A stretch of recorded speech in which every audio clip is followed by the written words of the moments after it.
എന്നെപ്പോലെ നിങ്ങളും ഈ ചിക്കൻ കിട്ടുമ്പോഴേ ഇങ്ങനെ ആലോചിച്ചിരിക്കാറുണ്ടോ? വേറൊന്നുമല്ല, ചിക്കൻ വെച്ചിട്ട് പിന്നെ എന്താ ചെയ്യുക എന്നുള്ളത്.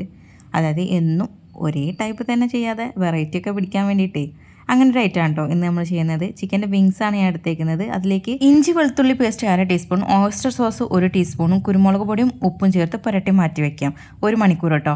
1/2 കപ്പ് കോൺഫ്ലവറിലേക്ക് 1/2 ടീസ്പൂൺ ബേക്കിംഗ് പൗഡറും ഉപ്പും ചേർത്ത് നന്നായിട്ട് മിക്സ് ചെയ്യുക. ഇത് കോട്ട് ചെയ്തിട്ട് നമ്മൾ ഫ്രൈ ചെയ്തെടുക്കണം. നമ്മൾ ഈ ചിക്കൻ ഫ്രൈ ചെയ്തെടുക്കുന്നത് ഡബിൾ ഫ്രൈ ആണ് കേട്ടോ. അതായത് ആദ്യം നമ്മളൊന്ന് ഫ്രൈ ചെയ്തതിന് ശേഷം എണ്ണയിൽ നിന്ന് മാറ്റിയിട്ടേ വീണ്ടും നമ്മൾ ഫ്രൈ ചെയ്യും. അതിനാണ് നമ്മൾ ഡബിൾ ഫ്രൈ എന്ന് പറയുന്നത് കേട്ടോ. അപ്പോൾ ഇതെന്തിനാന്ന് വെച്ചാൽ അതിൻ്റെ പുറം ഭാഗം നല്ല ക്രിസ്പി ആയി കിട്ടും, അകം നല്ല ജ്യൂസി ആയിരിക്കും കേട്ടോ.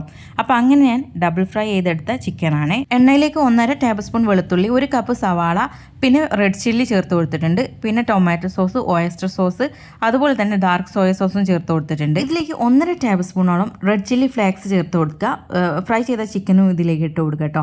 ഇതിലേക്ക് മല്ലിയിലയും പിന്നെ വെളുത്ത എള്ളും കൂടെ ചേർത്തിട്ട് മിക്സ് ചെയ്തിട്ട് വാങ്ങാവുന്നതാണ്. ഇങ്ങനെയാണ് കേട്ടോ നമ്മളിത് സെർവ് ചെയ്യുന്നത്. നല്ല അടിപൊളി സാധനമാണ് കേട്ടോ. ഒന്ന് ട്രൈ ചെയ്ത് നോക്കുക.